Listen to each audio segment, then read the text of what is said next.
Right, got here 2000 Dodge Charger. Gonna do the rotors, brake pads. Got some new drilled and slotted ones. Looking real good. Fine and dandy on this car. Alright, got it jacked up, pulled up. Double jack, make sure nothing bad happens. So I don't know which rotor's warped, but I'm gonna replace them both. So just have to remove the brake assembly here. Got a couple big bolts in the back. And get these guys loose, top and bottom, and then take the housing off. Top and bottom bolt.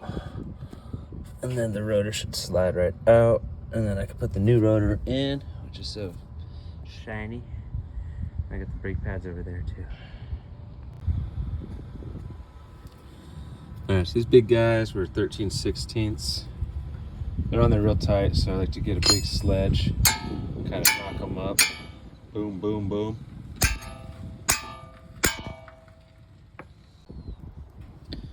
Alright, there it is. It came off.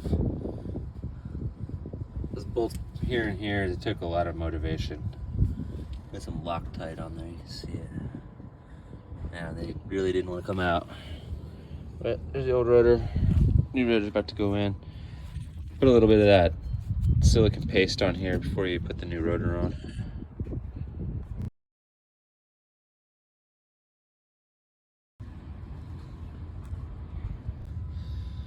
Alright, and you gotta turn this back in. So I like to use the old brake shoe on one side, the real big C-clamp.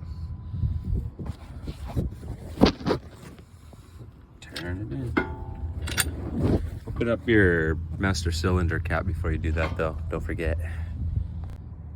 There they are. New drilled slotted rotors. Looking good.